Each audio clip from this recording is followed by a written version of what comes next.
Going live, Bubs. Hey, we're live. Hey, good morning. 5 a.m. Mester Scrum Show. Hope you're doing well today. And today here in Pennsylvania is election day. It's election day across the United States, I think. For most places, they like to keep it the same times just so when the big elections come. So I voted today. Actually, I got harassed. Actually, my wife helps volunteers. She's like, you can't vote. You bring the kids along with you. I'm like, oh, okay, I won't vote.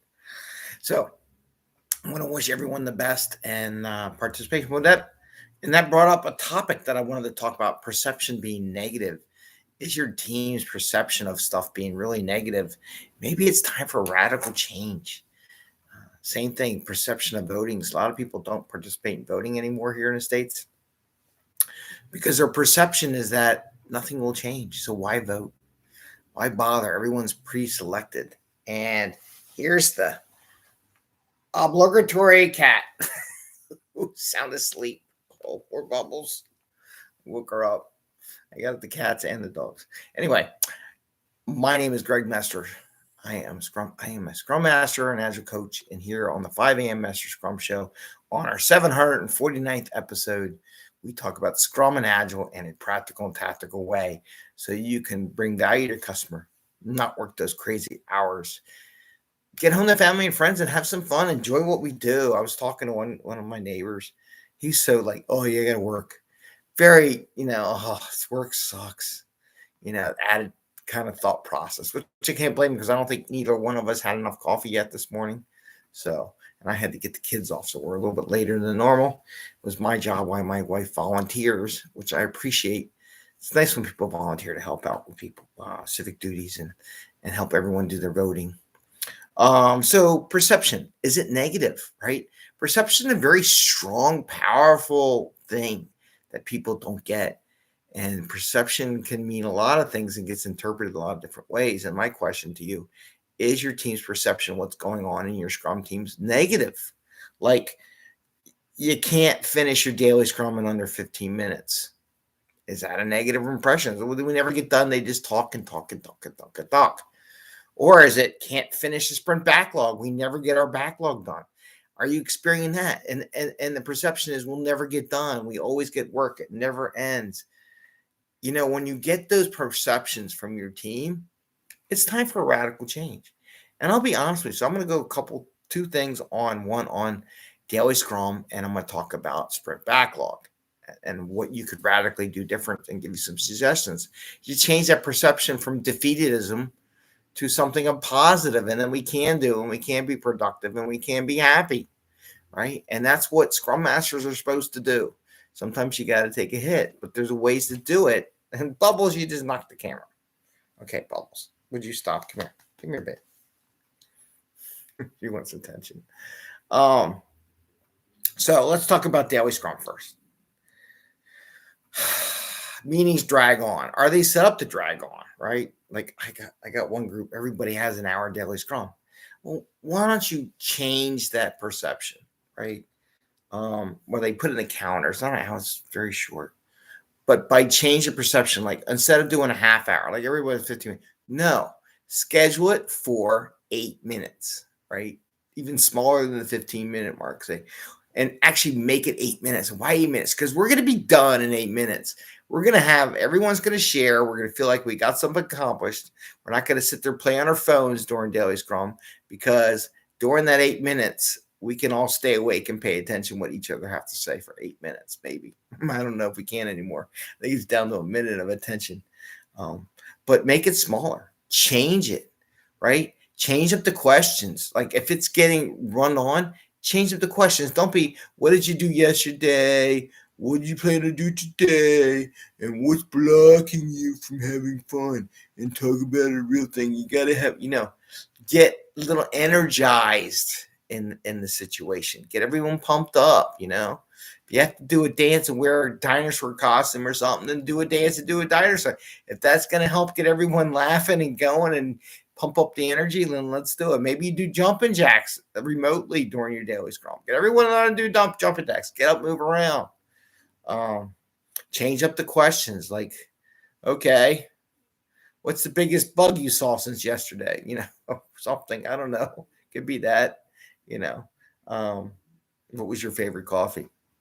What coffee will you never have again? What blocks you from having a good cup of coffee or a cup of tea or whatever your favorite drink is, right? Um, but change it up. And I really recommend radical change. Don't do the half hour, don't do the 15 minutes, do 8 minutes. I mean, if you have a 20-person team, okay, radically change. You need to break up your team in two. There's ways to do it in the systems where you can have them all part of one backlog and virtually break up the team so they can have two separate discussions, right? You got to break it up because there's too much information for the team. They get distracted. So that's one radical thing. So it never ends under 15 minutes. Well, change up what you're doing. Radically change it. Now I'm going to give you the sprint backlog one. This is a radical change, right? This is where a lot of Scrum Masters are scared to death and you're a bunch of chickens to do it. I've done it before. I actually fought these battles with the team. There are times when a Scrum Master has to say, look, damn it, we're going to get the entire backlog done in the sprint. And the way we're going to do it, we're going to cut the backlog in half or we're going to cut it in 3/4, by a quarter, something like that. Well, when you do it, here's the key. Talk to the product owner, let the managers know that say, come to sprint because I'm tired of them not getting done. I want to spur their excitement because they feel like they never can get their backlog done. They're never winning. So I want to change it from perception to defeatism, like all these voters out here in the United States, to an idea that we can do it. I've had it where we had teams, when they finish their backlog, they naturally increase their performance by 10%. I didn't do anything. They just got the feeling like they won. That's it. So go to the product owner, let them know and say, hey, come in the sprint, do me a favor. Don't put all that work. Put like 60% of what you normally do. Make it way below their normal average. Okay. Go way below, right? And that could be a quality thing too, by the way. If you're getting some quality issues, you say, well, we need to go 50% of what we usually do because we're getting way too many bugs and stuff's coming back and it's taking us longer to deploy to the customer. So we got to do something radical, like cut the backlog in half. So do something radical, but don't just surprise everyone. Like, I'm going to do it all myself. Woohoo, look at me. I'm the Scrum Master. I could do it all by myself. I don't need anybody. Go to the product owner and say, hey, look, we're going to cut the backlog in half and we're going to make it so that everyone feels like the perception of accomplishment. So they get a positive perception of what they're doing. Okay. That's what I totally recommend on that. And then do it and see what happens. Text me back, message me back. Let me know how it goes. But if your team is not finishing and you feel like they're getting to this, oh God, I'm at the job. This is no fun. It's just a work. Change it. You have to do a radical change and change it. If you don't do it as a Scrum Master and Agile coach, nobody else is going to do it, right? Trust me, it ain't going to go anywhere. And if they get it all done, they can get more work pull more work in the sprint anyhow. No big deal. Actually, it doesn't really affect anything if you do cut in half because they always have the option to bring more work in as they complete, and they'll bring one story in at a time, right? And gradually get better and better. And that's how you do it. So with that, Bubble, stop hitting the camera. I wanted to share that with you. I hope you're doing well. Do you want to be on TV? Do you want to be on YouTube or something, Kat? I don't know. I think she wants my total attention. She's like, stop talking to yourself. Anyway, I want to wish you all the best. Go vote. Vote frequent and often, as they say here in Philadelphia. And I wish you the best. Stay safe. And I hope the perception improves and that there's some ways you can improve the perception. You have to get it away from the negative, and that's part of the job of a Scrum Master. Even if you have to wear a silly hat. But I tell you, silly hats don't really do it. It's just fun. But cutting the backlog in half in a sprint so they get it done does perception of the team and doesn't make them feel like they're not under a stress ball all the time. So that's my recommendation for today. Please give us a ring once, twice if you like the show so you know when we go live. Give us a thumbs up. podcast did hit 10,000 downloads, as I said the other day. And as soon as I put this in the hopper here on YouTube, I will post it as a podcast. And we're going to do some more stuff coming up soon. I got an Agile PA event coming up. I will post that up soon. We're going to talk about OKRs for that group.